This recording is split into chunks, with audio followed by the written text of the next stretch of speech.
चलिए, तो deduce the expression for the equivalent resistance of deduce the expression for the equivalent resistance of the series का करते हैं सबसे पहले, ठीक है, सीरीज के लिए करते हैं। तो मैं यहाँ पे हेडिंग डाल देती हूँ कि हम सीरीज के लिए करने जा रहे हैं। सीरीज यहाँ पे आप डालो अपनी कॉपी में सीरीज, ठीक है। चलिए, तो सबसे पहले जब हम सीरीज के लिए करेंगे तो हम मान लेंगे हमारे पास 3 रजिस्टर्स है, एटलीस्ट 3 रजिस्टर्स तो चाहिए। अगर 3 रजिस्टर्स होगी तभी बात बनेगी, ठीक है। एक हो गया हमारा रजिस्टर R1, दूसरा हो गया R2 और तीसरा ये थर्ड हो गया हमारा R3, ठीक है। यहाँ पे हमने 3 रजिस्टर्स ले लिया है, तो इसको आप एक स्टोरी की तरह लिख देना कि taken 3 registers having resistance R1, R2 and R3, ठीक है। Connected with a battery, please pay attention, connected with a battery, ठीक है, एक बैटरी से कनेक्टेड है जिसका EMF या कह सकते हैं जिसकी जो वोल्टेज सप्लाई है वो है V वोल्ट, ठीक है, V मान लेते हैं इसकी वोल्टेज, ठीक है। यहाँ पे हम लगाएंगे की हमारी होनी चाहिए क्लोज्ड, दिस इज क्लोज्ड की, ठीक है। यहाँ पे हम सीरीज में लगाएंगे एमीटर। एमीटर क्या होता है? एक डिवाइस होती है, एक इंस्ट्रूमेंट होता है जो कि रीडिंग ऑफ करंट दिखाता है कि कितना सर्किट के अंदर करंट फ्लो कर रहा है। देखो, हमेशा जो करंट होता है बेटा, जो हमेशा करंट होता है वो हमेशा पॉजिटिव टर्मिनल से आप शो करते हैं सर्किट्स में, ठीक है। ये पॉजिटिव टर्मिनल है आपकी बैटरी का, ये नेगेटिव है। तो पॉजिटिव से जब आपका करंट फ्लो करेगा, ये आई करंट फ्लो कर रहा है सर्किट के अंदर, ठीक है। यहाँ पे भी आई है, यहाँ पे भी आई है, यहाँ से आई जा रहा है और वापिस यहाँ पे नेगेटिव टर्मिनल में क्या हो रहा है?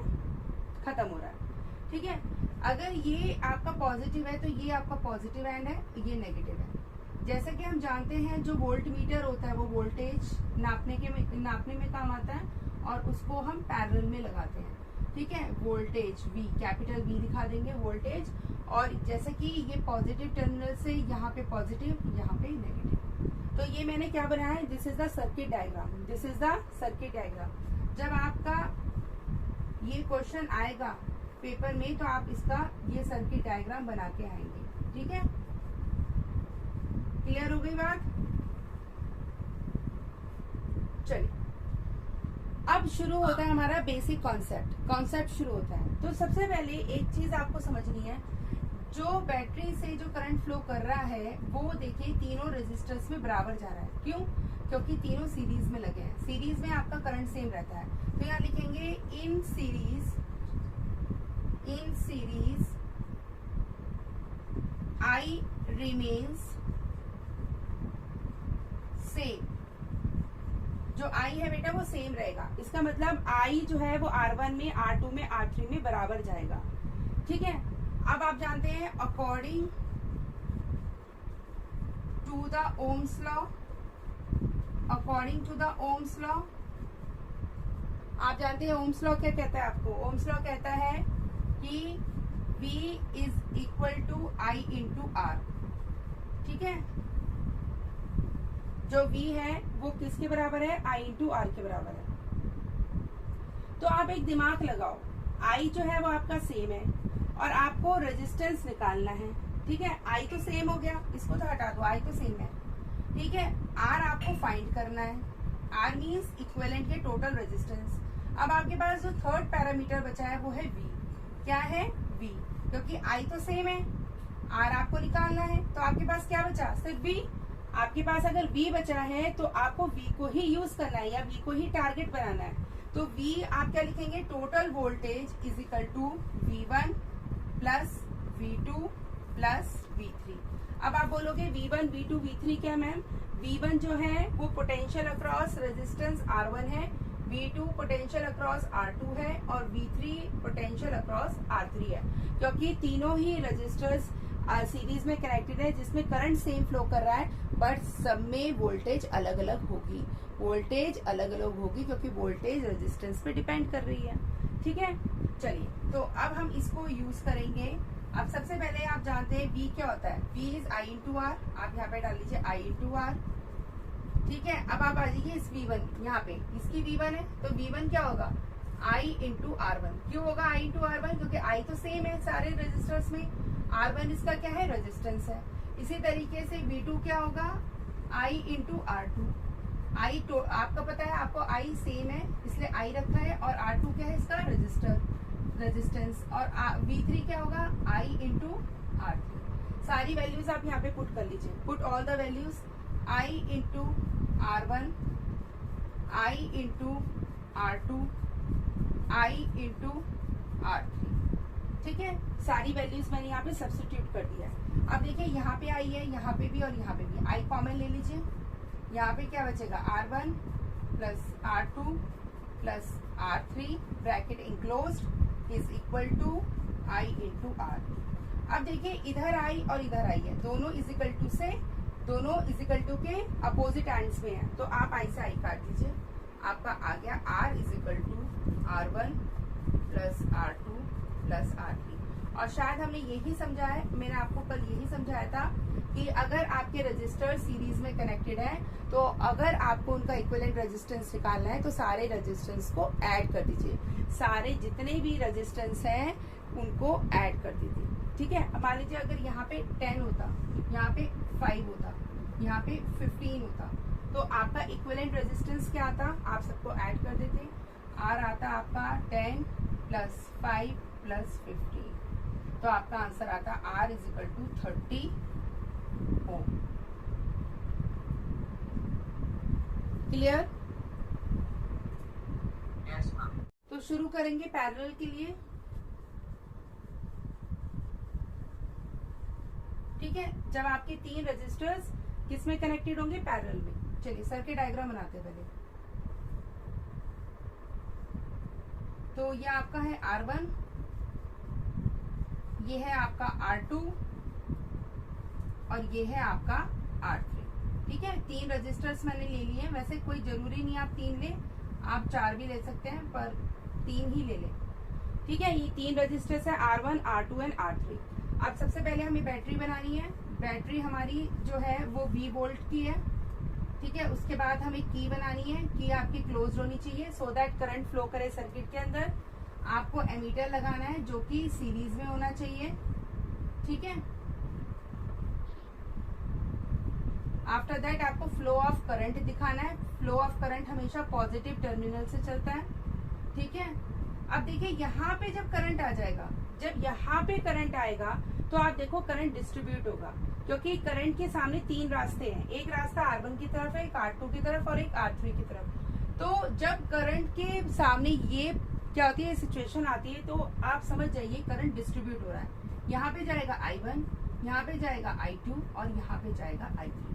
आप देखो I1, I2, I3 ये डिस्ट्रीब्यूटेड करंट है, रेजिस्टेंस इनके अलग अलग है, तो इसका मतलब यहाँ पे सेम क्या रहेगा, वोल्टेज। यहाँ पे क्या सेम रहेगा, वोल्टेज। तो आपको ध्यान रखना है जब भी पैरेलल में कॉम्बिनेशन होता है रेजिस्टर्स का तो आपकी वोल्टेज क्या रहती है, सेम रहती है। चलिए अब शुरुआत करते हैं। तो ऐसे लिखेंगे, वी नो दैट, हम ये जानते हैं, इन पैरेलल कॉम्बिनेशन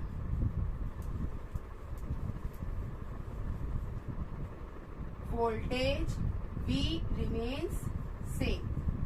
ठीक है, इसका लॉजिक मैंने आपको बता दिया, क्या लॉजिक है। ठीक है, ऑलरेडी रेजिस्टर्स तो गिवन ही है डिफरेंट और करंट आपका डिस्ट्रीब्यूट हो रहा है, तो आपके पास एक थर्ड पैरामीटर बचता है जो है वोल्टेज, वो सेम रहेगा पैरेलल कॉम्बिनेशन में। चलो अब जरा एक दिमाग लगाओ, ओम्स लॉ क्या कहता है, according to Ohm's law, according to Ohm's law V is equal to I into R, यही होता है आपका ओम्स लॉ। ठीक है, अब आप देखो, आपका यहाँ पे वोल्टेज तो है सेम, वोल्टेज को तो हटा दो, आपको R निकालना है, तो आपके पास सिर्फ और सिर्फ आपके पास करंट बचा है। आपको करंट को क्या करना पड़ेगा, क्या करना पड़ेगा, ट्रिगर इंसान है, ट्रिगर वो गेम खेलता है, ट्रिगर इंसान, ट्रिगर मत करना पड़ेगा, टारगेट बनाओ उसको। ठीक है, इसको टारगेट करना है। चलो तो शुरू करते हैं। जब I को टारगेट करना है तो कैसे होगा बेटा, जो टोटल करंट होगा सर्किट का वो कैसे डिस्ट्रीब्यूट हो रहा है, I1, I2 और I3 में। तो हम लिख देंगे I1 plus I2 plus I3 में। ठीक है, जो भी चीज डिस्ट्रीब्यूट होगी वो ही आप लेके चलेंगे, ठीक है। यहाँ पे करंट डिस्ट्रीब्यूट हो रहा है इसलिए हमने करंट को ले लिया। अब आप जानते हैं अच्छी तरीके से कि जो आई होता है वो क्या होता है, V upon R. I is nothing but V upon R. चलिए अब पहले I1 निकालते हैं। तो आप खुद बताइए I1 क्या होगा। I1 होगा V अपॉन R1, क्योंकि वोल्टेज सेम है, आपका जो रेजिस्टेंस है वो R1 है। I2 V upon R2, I3 is equal to V upon R3। अब आपके पास तीनों करंट्स की वैल्यूज है, आप इसमें पुट कर दीजिए। तो वैसे एक्चुअल में आपका टोटल करंट क्या है, V अपॉन R।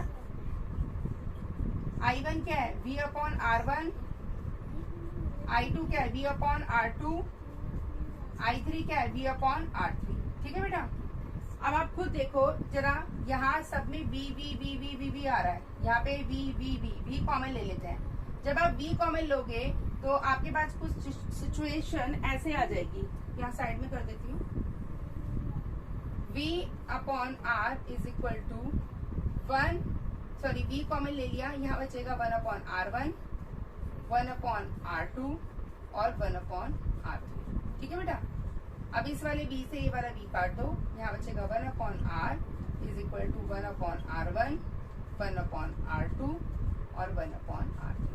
मैंने आपको यही समझाया था, ठीक है, यही समझाया था। अब एक बहुत ही इंपॉर्टेंट एक्सप्रेशन है जो कि हम यूज करेंगे यहाँ पे, ठीक है। पहले तो ये देखो, यहाँ पे मिली एम्पियर में दे रखा है आपको करंट, लिखा है bulb is rated 5 volt 100 milliampere, इसे बोलते हैं मिली एम्पियर।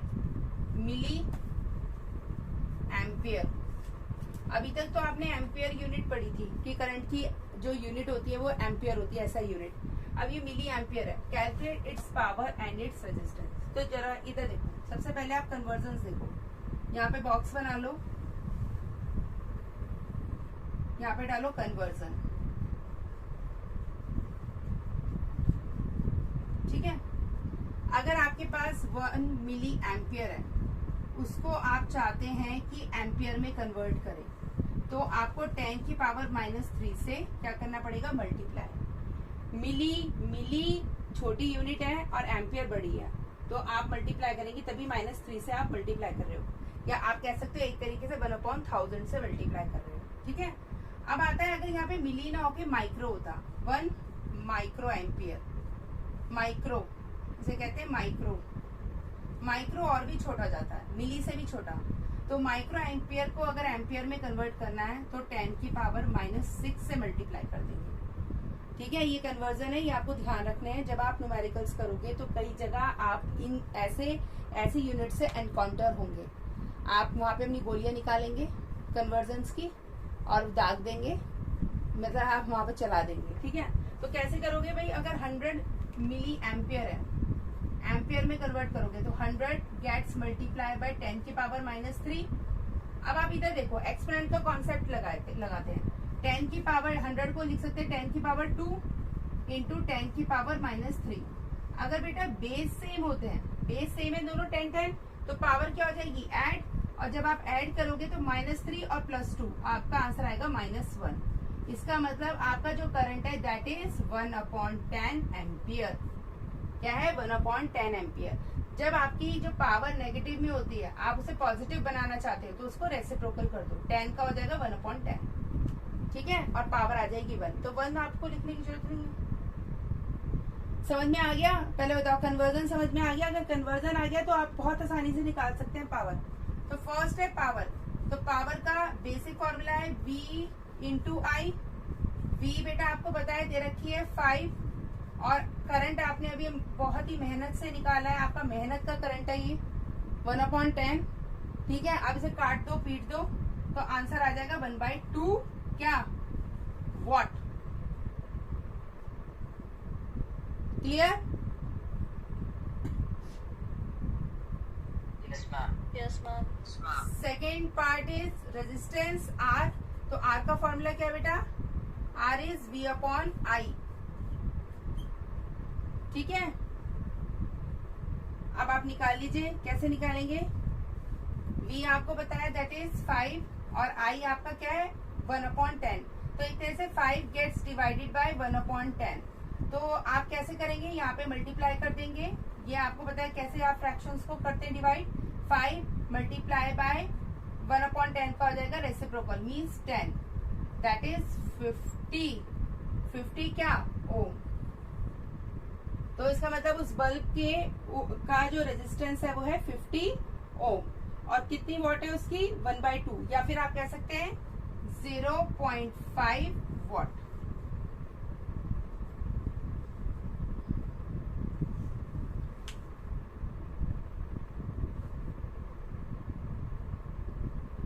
चले आगे। चल तो देखते हैं question. 2 copper wires A and B. मेरे पास 2 कॉपर के वायर है, एक वायर है ए और दूसरा वायर है बी। ठीक है, यहाँ पे आपको दिया है 2 copper wire A of length L. मान लीजिए इसकी लेंथ है एल, लंबाई, और उसकी जो रेडियस है, रेडियस मीन्स इसकी जो एक तरह से मोटाई है, थिकनेस की बात करें तो उसके लिए हमें एरिया निकालना पड़ेगा, पर रेडियस आपको बताया रेडियस है आर। आफ्टर दैट हमारे पास एक और वायर है कॉपर का जिसकी लेंथ है 12। इसका मतलब आप थोड़ा सा इसको आधा कर लेते हैं, क्योंकि अगर इसकी लेंथ है एल तो इसकी 12 है, मतलब जस्ट डबल है। मतलब जितनी लेंथ इसकी है उससे जस्ट डबल पे आपकी किसकी लेंथ है, जो आपका कॉपर का वायर है बी। ठीक है, इसकी जो रेडियस है वो आपको गिवन है 2r। ठीक है, दोनों को आपको कनेक्ट करना है किसमें, पैरेलल में। उसके बाद आपको अभी इतना कर लेते हैं, पहले पैरेलल में कनेक्ट करना। ठीक है, अभी इतना यहाँ तक करते हैं। तो सबसे पहले अगर पैरेलल में कनेक्ट करना है तो इनका हमें निकालना पड़ेगा इक्विवेलेंट रेजिस्टेंस इन पैरेलल। ठीक है, तो उसके लिए पहले R1 RA और RB ये दोनों हमें पता होना चाहिए। तो उसके लिए आप फॉर्मूला कौन सा यूज करेंगे, आपको अगर याद हो, एक फॉर्मूला है R is equal to rho L by A। Rho is a resistivity of copper wire, resistivity of the material of the wire. जिस भी मटेरियल का वायर बना है वो उसकी resistivity. L is the length of the wire and A is the area. ठीक है, चलिए तो यही फॉर्मूला हम यूज करेंगे। कौन सा फॉर्मूला यूज करेंगे यहाँ पे, दिस फॉर्मूला। तो यहाँ पे लिख देती यूजिंग दिस फॉर्मूला। तो मैं ये फॉर्मूला यूज करूंगी। चलिए पहले RA निकालते हैं। RA इज इक्वल टू रो दोनों ही कॉपर वायर है तो दोनों की रेजिस्टिविटी सेम होगी, मींस रो L। इसकी लेंथ कितनी है L, और एरिया आपको नहीं पता, तो एरिया देखो कैसे निकालोगे। एरिया निकालोगे इसका ए का कैसे निकालोगे आप, देखो अगर आपके पास सर्कल है, सर्कुलर एंड्स हैं, तो उसका एरिया कैसे निकालते हो, पाई आर स्क्वायर। तो पाई रेडियस क्या है आर का स्क्वायर, तो आप यहाँ पे क्या रख दोगे, पाई आर स्क्वायर। ठीक है, ये क्या आ गया, ये आपके पास रेजिस्टेंस आ गया किसका, ऑफ कॉपर वायर ए। अब आप निकालेंगे बी के लिए, सेम रेजिस्टिविटी सेम रहेगी। आप बोलेंगे मैम रेजिस्टिविटी आप बार बार सेम क्यों ले रहे हो, दोनों वायर्स तो अलग अलग हैं, पर दोनों का मटेरियल तो सेम है ना कॉपर। अगर मटेरियल सेम है तो रेजिस्टिविटी नेचुरली सेम होगी। तो रो लेंथ कितनी है, अब यहाँ पे कितनी है लेंथ 12 डिवाइडेड बाय इसका एरिया कितना आएगा, बी का एरिया कितना आना चाहिए आप बताइए, पाई आर स्क्वायर। तो पाई आर कितना है 2r और उसका स्क्वायर, तो आंसर आएगा क्या आएगा आंसर, 2 2 जा 4 पाई आर स्क्वायर। आंसर आएगा 4 पाई आर स्क्वायर। ठीक है, तो मैंने आपको दोनों का रेजिस्टेंस निकाल के दिखा दिया, वायर ए का भी और वायर बी का भी। ठीक है, अब जैसा कि अब आपको इन्हें पैरेलल में कनेक्ट करना है, तो पैरेलल में इक्विवेलेंट रेजिस्टेंस क्या होगा बेटा, 1/r is equal to 1/ra plus 1/rb, यही होगा। अब जरा देखो कैसे होगा, अगर मैं RA और RB दोनों एलसीएम ले लेती हूँ तो यहाँ पे आ जाएगा, यहाँ पे क्या आएगा RB और यहाँ पे क्या आएगा RA। खुद देखो, अगर RA और RB दोनों एलसीएम ले लिए तो RA ऑलरेडी यहाँ पे है, तो RB की मल्टीप्लाई हो जाएगी यहाँ पे और RA की हो जाएगी यहाँ पे। अब आपको तो R निकालना है, तो R निकालने के लिए आपको क्या करना है, इसका रेसिप्रोकल करना है। तो RA multiply by RB divided by R B plus R A. तो ये आपका आ गया है क्या, equivalent resistance when you connect both the wires in parallel. ठीक है, जब आप इन दोनों वायर्स को पैरेलल में कनेक्ट कर देंगे। अब चलते हैं आगे।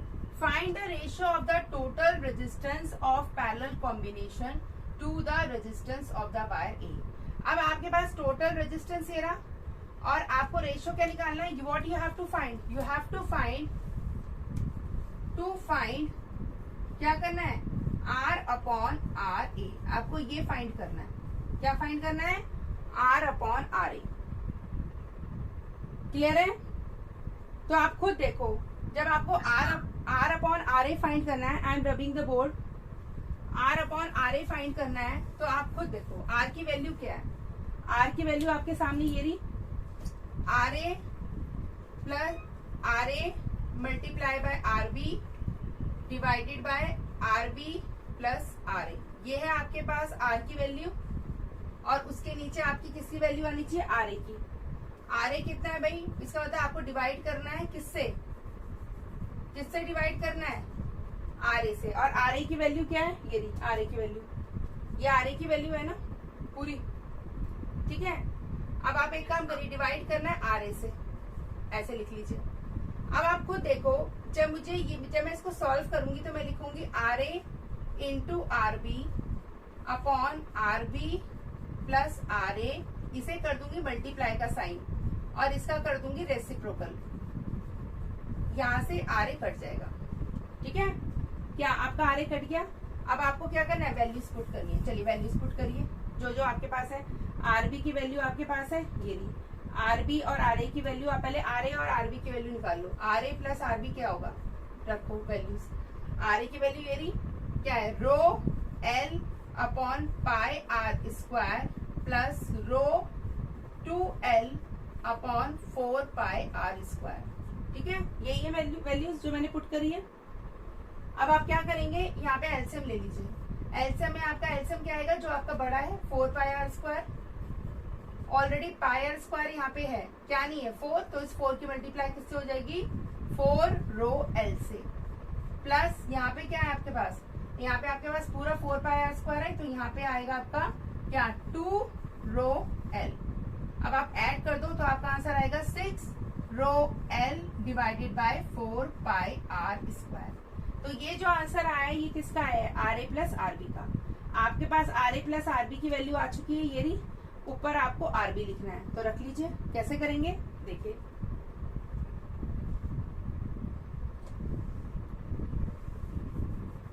सिंपल वैल्यूज पुट कर दीजिए।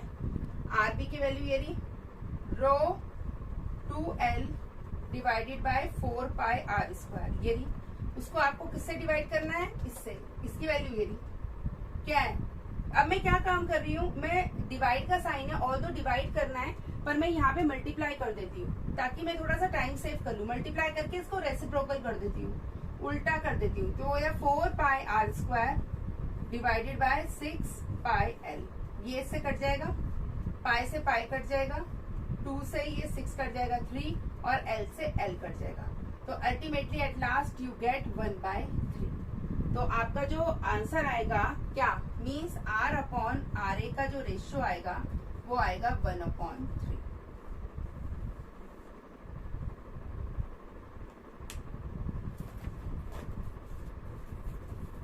Is it clear? नहीं क्लियर है तो वीडियो में देख लेना फिर दोबारा से।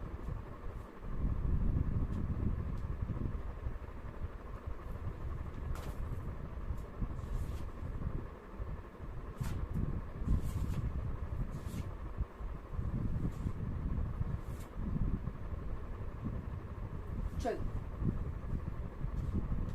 एक और क्वेश्चन कर लेते हैं लास्ट, बस ये लास्ट क्वेश्चन है, उसके बाद वाइंड अप कर दूंगी क्लास को। रब कर दो बोर्ड।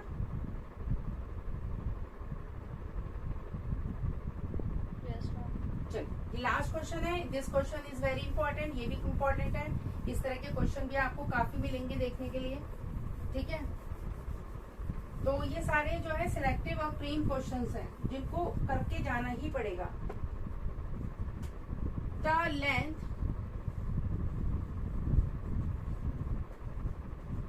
ऑफ ए वायर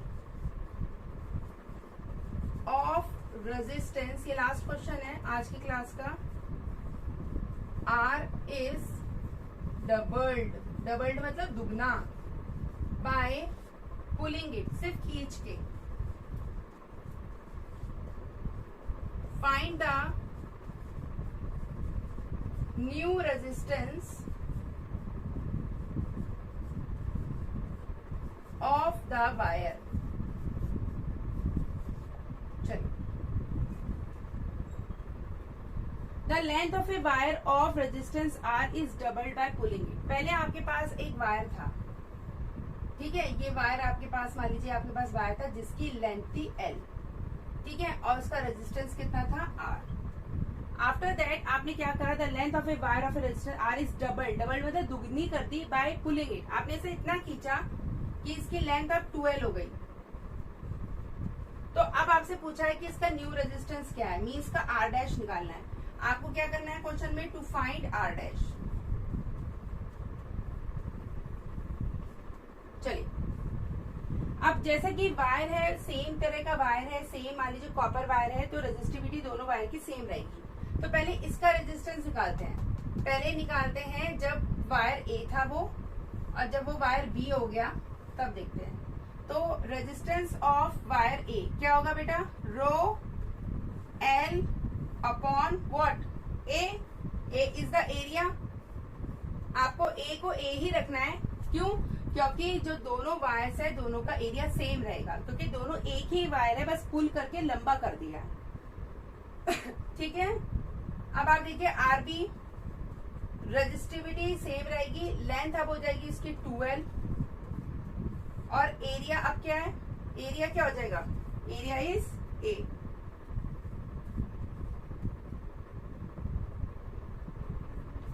देखिए बेटा, एक यहाँ पे एक लॉजिक लगना है, जरा समझिए। लेंथ डबल हो रही है, लेंथ लंबी हो रही है, पर वायर सेम था।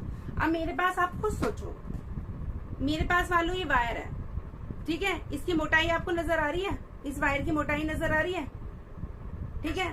अब मैं इसको खींचूंगी तो नेचुरली खींचने पे इसकी लंबाई बढ़ेगी, पर एरिया कम नहीं हो जाएगा, क्योंकि यही सेम वायर है ना। आप खुद सोचो, वायर की अगर लेंथ बढ़ेगी तो ये कम नहीं हो जाएगा। तो यहाँ पे ये कॉन्सेप्ट लगाना है, क्योंकि आप खुद जानते हो मेरे पास जो वायर है उसकी वॉल्यूम सेम रहेगी, मतलब जो वॉल्यूम इस तार की है वही वॉल्यूम इस तार की भी होगी, दोनों ही तारों की वॉल्यूम सेम रहेगी, ठीक है। और वॉल्यूम आपको पता है, वॉल्यूम का फॉर्मूला होता है एरिया इंटू लेंथ। क्या होता है, एरिया इंटू लेंथ। तो पहले आप जानते हैं दोनों ही वायर की वॉल्यूम सेम है, VA is equal to VB, क्योंकि एक ही वायर है, एक ही तरह के वायर से हमने बनाया उसको, बस रिमोल्ड कर दिया, थोड़ा सा खींच दिया, तो VA is equal to VB। आप जानते हैं वॉल्यूम क्या होती है, एरिया इंटू लेंथ। पहले वाले की वॉल्यूम क्या है, लेंथ को एरिया से मल्टीप्लाई कर दिया। अब दूसरे केस में आपको लेंथ पता है 12 है, पर एरिया क्या होगा, एरिया मान लीजिए A डैश, तो आपको A डैश निकालना है। तो A डैश क्या हो जाएगा बेटा, AL डिवाइडेड बाय 12, तो L से L कट जाएगा, इसका मतलब 1/2 ऑफ एरिया। इसका मतलब आप समझ जाइए कि जो आपके पहले वाले का जो एरिया था, अब जो दूसरे वाला जो एरिया होगा वो जस्ट हाफ होगा। खुद देखो, नया एरिया जो है वो हाफ है किसके, पहले वाले के। मैंने यहाँ से निकाला है, since the volume remain the same, volume remain constant. क्यों वॉल्यूम रिमेन कांस्टेंट है, आप खुद बताओ। मैंने कुछ एक्स्ट्रा सामान बाहर से नहीं लिया, वॉल्यूम रिमेन सेम, क्योंकि मैंने उसी तार को खींच के लंबा करा है। वॉल्यूम कहाँ से आएगी, वॉल्यूम तो सेम रहेगी ना। तो अब मुझे क्या करना है, यहाँ पे मुझे A डैश डालना है, ठीक है। चलिए, अब मुझे क्या निकालना है, what I have to find, I have to find, या आप मान लीजिए RB फाइंड करना है, सिंपली RB फाइंड करना है, तो RB निकालना है। तो RB कैसे निकालोगे, चलिए वैल्यूज पुट कर देते हैं, जो हमारे पास वैल्यूज है वो पुट करते हैं। सबसे पहले हम A डैश की वैल्यू पुट करते हैं। A डैश की वैल्यू क्या बेटा, 1/2A, समझ रहे हो।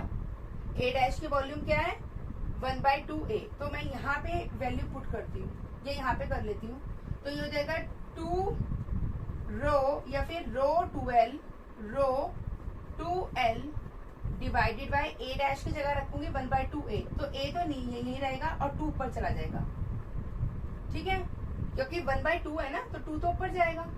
तो ये हो जाएगा आपका 2 2 4। एक तरीके से आपका आंसर आएगा 4 रो L अपॉन A, ठीक है। या फिर आप उसकी इधर लिख देती हूँ, देखो 2 और 2, दो 2 आपस में मल्टीप्लाई होंगे तो 4 आ जाएगा, 4 रो L अपॉन A। अब आप जरा ध्यान रखो, आपकी आर ए की वैल्यू क्या है, आपके पास आर ए की वैल्यू है रो एल अपॉन ए, तो रो एल अपॉन ए की जगह मैं क्या रख सकती हूँ, क्या रख सकती हूँ, आर ए, तो इसका मतलब 4 आर ए। इसका मतलब जो आपका बी वायर है उसका जो रेजिस्टेंस है वो 4 टाइम्स है किसके, रेजिस्टेंस ऑफ ए। आप खुद देखो R B is equal to 4 R A. कैसे किया समझा देती हूँ। आपके पास एक वायर था ए जिसकी लंबाई आपको बता दी एल और जिसका रेजिस्टेंस आर था।